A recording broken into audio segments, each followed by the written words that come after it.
Hey everyone, this video is going to cover the first 4 sections of chapter 15. I believe you've seen this before, so let's begin with relations, kind of vaguely defined. A relation is just any set of points in the xy plane. Sometimes those set of points will have an equation that connects them. So down below we see a relation defined by y equals x plus 3 and another relation defined by x equals y squared. However, we can't always necessarily have an equation. So here's 2 examples. In the first, we just have this entire shaded quarter plane. There's no equation to describe that. And then this is just a kind of a random selection of points. It is a relation, but there's no equation that we could use to generate that set of points. But we're not interested in relations so much as we are interested in a very special type of relation known as a function, in which each input or x value or just first component is matched up with exactly one output or y coordinate or second component. Every function is a relation, but not every relation certainly is a function. And we have 2 ways to determine whether a relationship is a function or not. The first is to just look at the equation and determine from that, are we going to get only one output for each particular input? Yes or no? And sometimes it's easy to tell, sometimes it's not. Earlier we had x equals y squared. We could rewrite that as y equals plus or minus square root of x, and that plus or minus kind of gives it away. That's not going to be a function.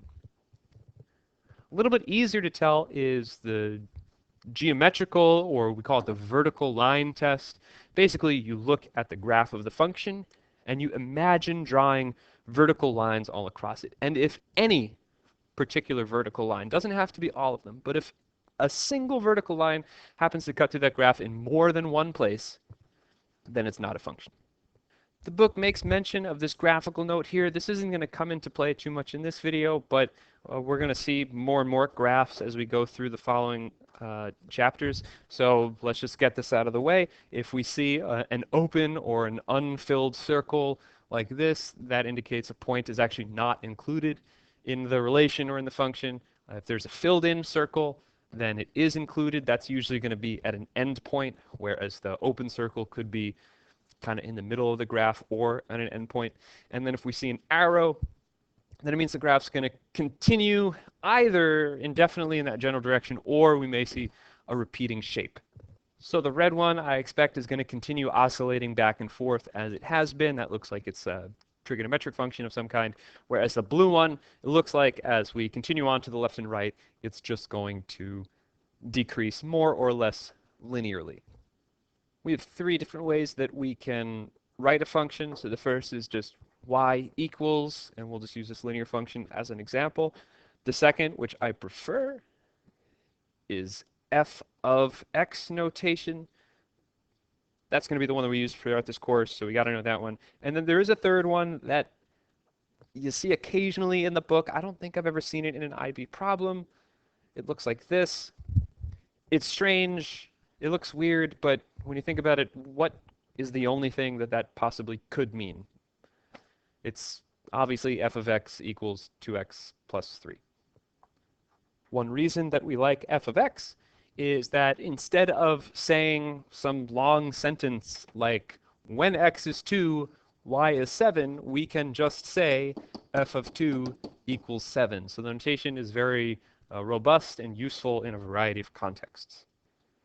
It allows us to easily evaluate expressions such as these. So if we have f of x equals this here, what is f of negative x? Well, that means we're just going to replace every x with a negative x. That one and that one.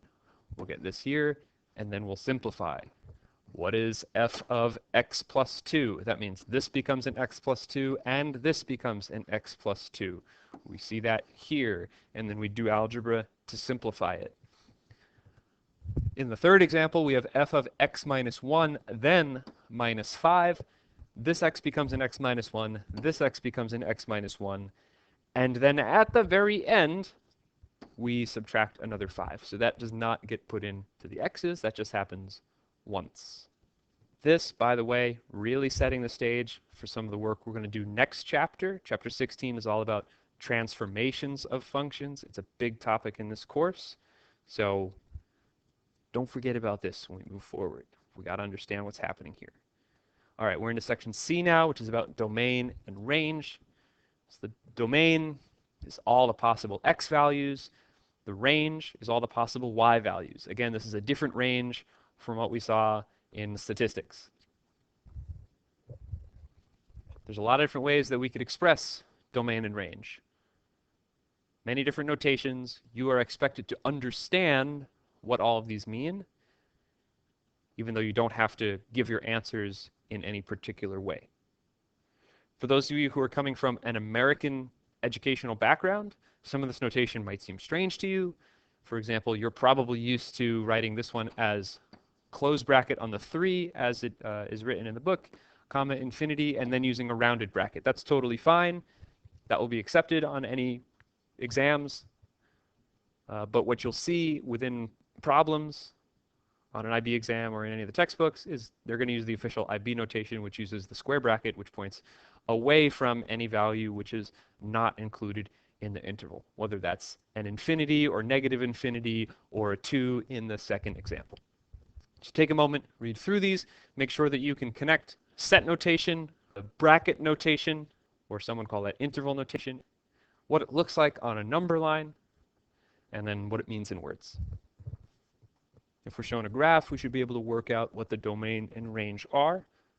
The bottom two, I think, are pretty straightforward. We have not a line, but a ray originating at the point -1, -3. So that gives us a smallest x and a smallest y value. Down below, we have something called a rational function. We'll talk about those in just a minute. Looks like it has an undefined x value at 2, but there's also a y value that it never quite touches at 1, so it has a vertical and a horizontal asymptote, but otherwise takes on all values except for those. The example at the top came from a word problem. You don't need to worry about it. This is an example of something called a step function. You don't really need to worry about that. As we look closely at it, each of the pieces, the right endpoint corresponds exactly to the left endpoint of the one above it. And in every single case, even though up top we have a left endpoint that is not included, below it is included. That means that every single x value in between 0 and 24, with the exception of 0 itself, all those other x values are included in the domain.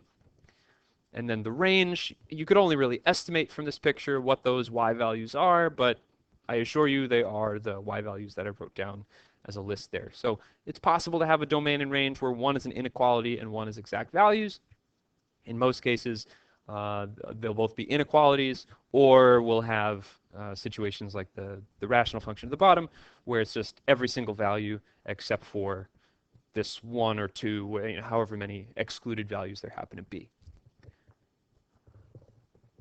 But we also have to be able to figure out domain and range from equations.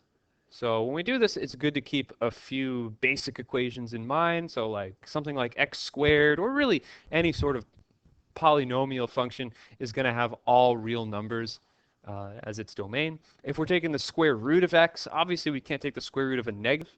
So that's going to be only if x is greater than or equal to 0. If we have 1 over, we're not allowed to divide by 0. That's the only problem that we'd see there. And then if we combine those last two and we'll do 1 over the square root of x, we know that the square root of x had to be bigger than or equal to 0, but because it's in the denominator of a fraction, it can't be equal to 0, so we're just left with x greater than 0. And then we can apply that to more complicated things like what we have over here. We're just dealing with x minus 5 in all three of these, so we just see how that changes those simple functions over there on the right. So for example, we have the square root of x minus 5. Well, that means that x minus 5 has to be greater than or equal to 0, because that x minus 5 is taking the place of that x. And so then clearly x has to be greater than or equal to 5. And then similarly, when we have 1 over x minus 5, well, we know that this x minus 5 cannot equal 0. So that means that x cannot equal 5. And then finally, in the last one, I know that x minus 5 has to be greater than 0. And so we get x greater than 5. Now, those were commentary on the domain. I didn't say anything about the range. For the range, we need to think about what the graphs kind of look like. Or even just think about how the equation would behave. So for example, here we've got the square root. Well, without looking at this picture over here, just think about what you know about square roots. They're always going to be positive, which means that my range could not possibly be negative. The smallest value in my range is going to be 0. But otherwise, I can have any positive number come out after doing a square root. Later on, you should know that this is the basic shape of what a square root function does. It starts at an endpoint and then it goes up in that general sort of a curvy way. And we'll use that to our advantage to draw graphs and to figure out what the domain and range should be also. In letter B, we have another rational function. They're always going to have this basic shape of having two different curved branches, which are going to be in opposite quadrants, if you will, separated by a horizontal and vertical asymptote. Sometimes they could be up here and down there. But otherwise, they're going to take on every single x value except for where the vertical asymptote is, and they'll take on every single y value except for where the horizontal asymptote is. And in this case, the horizontal asymptote is going to be when y is equal to 0.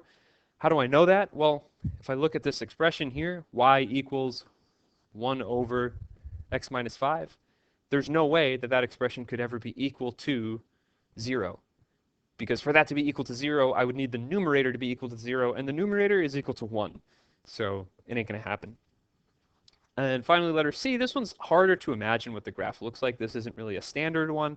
But if we just think about it a little bit, again, our square root is going to always be a positive number, which means that when we divide 1, which is also positive, by that positive, we're going to get a positive number out. So our range could not have anything be negative. And again, we can't have our range be equal to 0 because 1 divided by something is never going to be equal to 0. So that gives us our range where it's y greater than 0. Something like this, later on, once we know calculus, we'll be able to do this without any technological assistance.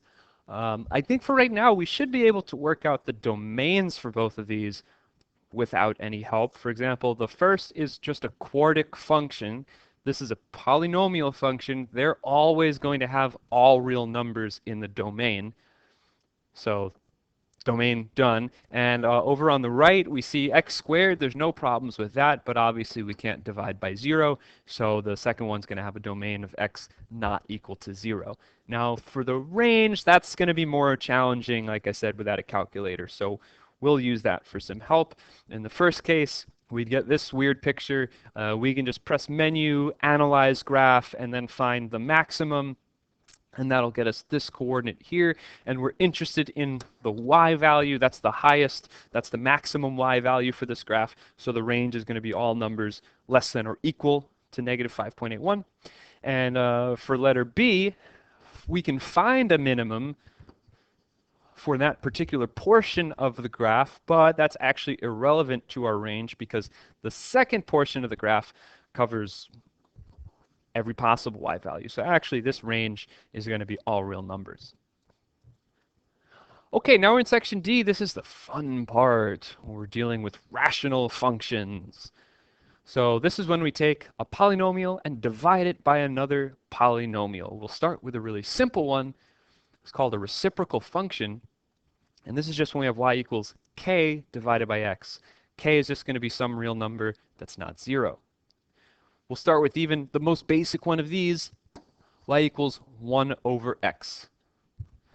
What do we notice about it? It's got two branches. That's the two different curved parts. It's got a vertical asymptote at x equals 0. So its domain is x not equal to 0. We could draw a sign diagram. It's changing from negative to positive. We see here the book is using the dotted line method to indicate when the function's undefined. I mentioned that in the last video. I said I also sometimes just write UND. so that I know the difference between a dotted line and a solid line in case I'm not that neat with my work, but whatever. We also have a horizontal asymptote in this case, which is going to be y equals 0 for the same reasons I just mentioned a moment ago. There's no way that 1 divided by x could possibly be equal to 0. And we can think about its end behavior. This is what happens as x gets really, really large, either in the positive or negative direction. We could see from the graph that the y values are getting closer and closer to 0. Let's take a look at the notation used both in analyzing the end behavior and the asymptotes here. So we've got these arrows and stuff going on here. So what this says is that we have x approaching 0 from the left. That's what that negative above the 0 means. It's not an exponent. It's just telling us which direction we're coming at 0 from. In other words, we're looking at the graph right here. We're coming towards 0 from the left. What's happening? The y values, or 1 minus x, they're going towards negative infinity. And then the second line tells us that as x gets closer to 0 from the right, the graph is getting closer to positive infinity, and we see that here. Likewise, with our horizontal asymptotes, as x tends to positive infinity, the graph is tending towards 0 from above. We see that here. As we go out towards infinity, the graph is getting closer to 0, but from above. And likewise, as x tends towards negative infinity, 1 over x tends towards 0 from below. We could kind of extend this idea to more general reciprocal functions. K over x, it's always going to have a vertical asymptote of x equals 0, because clearly that's the only value that's not allowed. It's always going to have a horizontal asymptote of y equals 0, because again, k cannot be equal to 0, so that's going to be the y value that's not allowed. And if I wanted to sketch this graph, I would just choose some easy values for x to find some points it goes through. For example, when x is equal to 1, clearly the y value is going to be equal to k. When x is equal to k, clearly the y value is going to be equal to 1, and so on. And then we could just get a quick sketch going. And knowing whether k is positive or negative will determine whether we get the graph that we're looking at here, which is really for k bigger than 0, or a graph that looks more like that, which is what we'll get with a negative k value. But now let's extend this even further to general rational functions. Now they could take on two different forms. We've got this one here, which I don't like as much, and we've got this one here, which I like a lot. I want to point out in these two examples, the d and the c that we've got here are exactly the same as the d and the c that we have there. However, this a and b are not the same as this a and b. And the reason that I like the second form much better than the first is that when I'm sketching a rational function, I'm interested, really, I got to know what the vertical and the horizontal asymptotes are, and I want to know what the y and the x intercepts are, if they exist. Obviously, sometimes the asymptotes will be the axes, in which case there will be no axis intercepts. But for both cases, you can find the vertical and the horizontal asymptote pretty easily. You can find the y-intercept pretty easily. The x-intercept, I think, is much easier to find using the second form of a rational function rather than the first. So if I've got a choice, I want to work with it in the circled form rather than the other one. So take a moment, just make sure that we understand why in both cases the vertical asymptote is negative d over c. That's just because if we look at the denominator, that can't be equal to 0, so solving for x, that'll get us negative d over c. That's the case for both forms, of course. The horizontal asymptote, remember, that's what happens when x gets to be really, really big in either the positive or negative direction. So if we have a super big number right there for x, super, super big, it doesn't really matter that it's being multiplied by c, and it doesn't really matter that we're adding d to it. We've basically got infinity in a denominator there. That means this entire expression is going to go to 0. The bigger x gets, the smaller that entire fraction gets. So basically, when x gets close to infinity, y is equal to 0 plus a. So the horizontal asymptote is going to be a. And we could think about The second one, in a similar way, when we have x as a super, super big number, okay, here we have a times x, here we have c times x. In both cases, the fact that we're adding this minuscule b or d value doesn't really matter.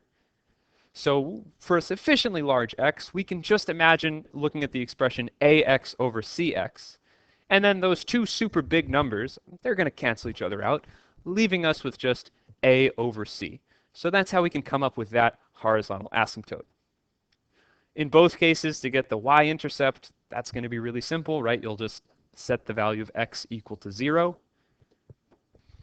And then to get the x-intercept, in the bottom case, it's really easy. We just set the numerator equal to 0 and solve for x. Whereas in the top one, I don't know, if it were me, I'd be changing that into a over 1 and then getting a common denominator of cx plus d and then combining the like terms and basically making something that looks like that one and then setting its numerator equal to 0. So here's a problem about a rational function. We're going to get a sketch of it, but we're going to make it as accurate as we can without any use of technology or calculus.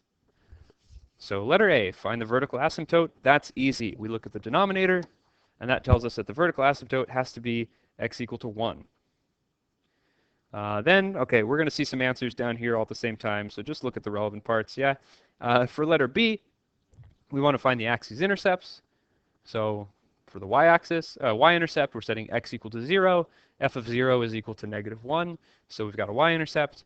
And then for the x-intercepts, we set that numerator, 2x plus 1 equal to 0, and we solve for x. Wonderful. Letter C. Okay, they say rearrange the function to find the horizontal asymptote. I would never do this. I disagree with this so much. Oh my gosh.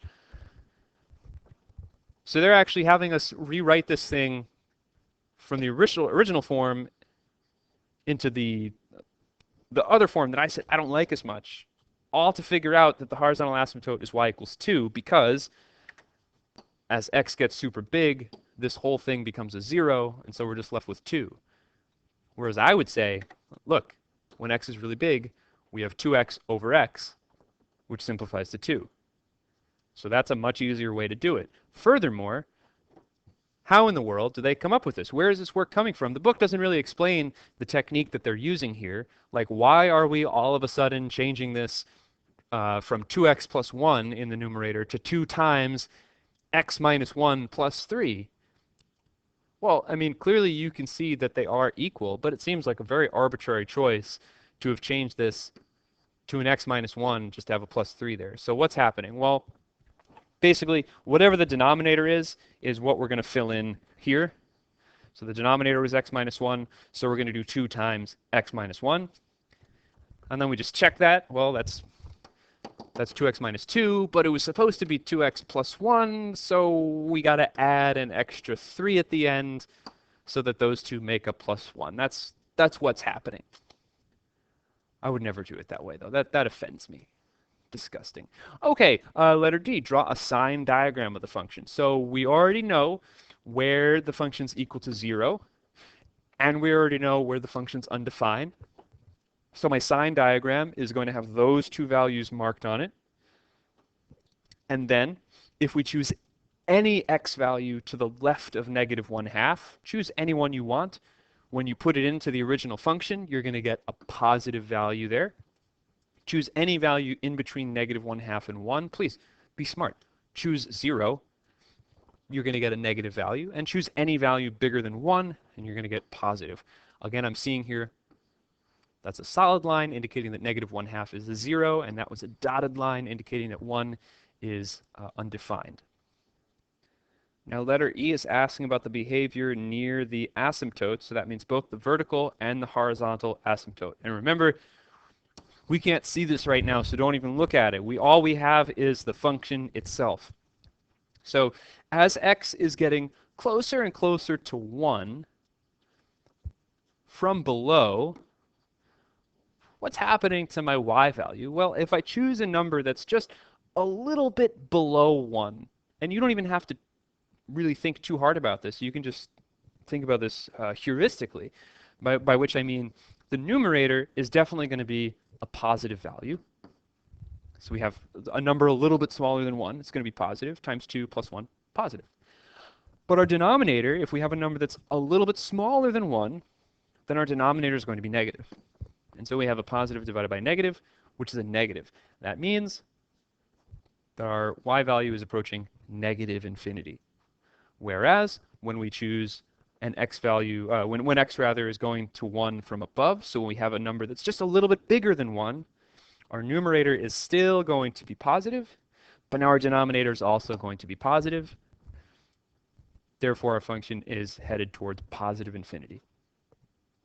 And for these last two, what I would probably recommend for now is just using what we've already worked out, which is to say that we know as we're getting closer to 1 from the left, we're heading to negative infinity. We know as we get closer to 1 from the right, we're heading to positive infinity, which means we're going to have a graph that has this basic shape. And from there, we can just say, yeah, you know, as x gets closer to negative infinity, we're getting closer to to 2, excuse me, from below. That's what's happening out here. And then as x gets closer to positive infinity, we're getting closer to 2 from above. Otherwise, I don't know, I'm tempted to think about this in terms of like derivatives and other calculus-based stuff, and I don't want to go there with you just now. Anyway, putting this all together, you should be able to sketch a really nice function like the one that we have here. But again, like related to that point I just made, I want to point out here, like, you don't necessarily need to do a problem like this in order A, B, C, D, E, F. It might be easier for you, like, once you've figured out, in fact, once you know what the intercepts are, and you know that you have those two as your asymptotes, we know that the graph has to be down here and up here. There's no way that the graph could possibly be in those two sections because it's got to go through the intercepts that we worked out. So you really don't have to go through this in alphabetical order. And in fact, you know, sometimes on IB exams, it's helpful to not get stuck at an earlier part of a problem, but to always look further on to see if you can do later parts. And they might give you some insight into earlier parts. Who knows? Finally, I need to extend an idea from the last video, that of sign diagrams and dealing with inequalities, to think about rational functions as well. Here I've got this inequality, and there's a couple of different ways that we can approach it. The simplest option is just to use technology, graph both sides of the inequality, and remember that we're interested in when the hyperbola is less than or equal to the line. So if I find their intersection points, clearly anywhere to the right of 5.5, the hyperbola is below the line. So I can say x greater than or equal to 5.5. But also to the right of this other intersection point, x equals 1, the hyperbola is below the line, but only up until we hit the vertical asymptote. So I'd leave that out of my answer, and I would just be left with those two regions of the graph. Now, using technology is definitely the easiest way to do this, but we can still approach this problem even if this were a paper 1 question. And we have a couple of different options for how to do that.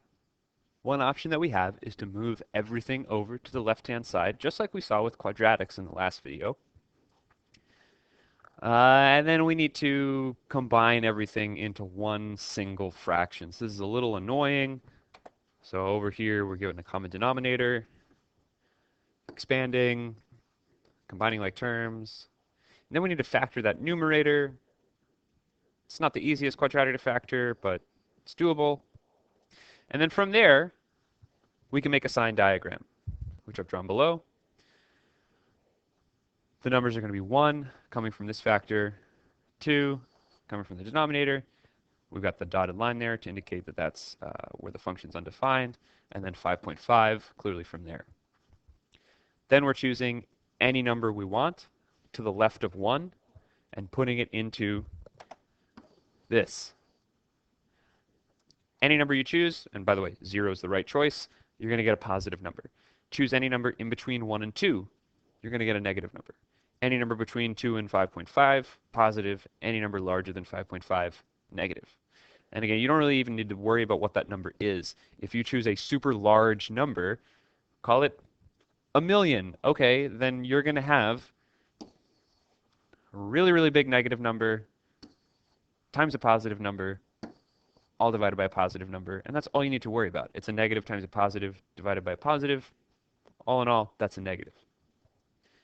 Now, another option that we have is instead of subtracting everything over to the left-hand side, we can get rid of the fraction that's on the left by multiplying by its denominator.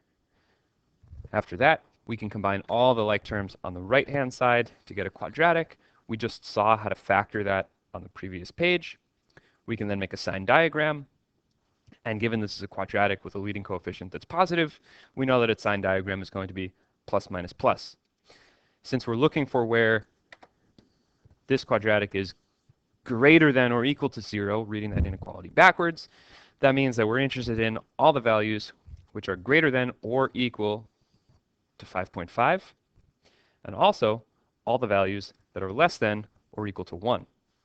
But there's a few problems here. You might have noticed that while this part was included in my answer in using the previous methods, this was not.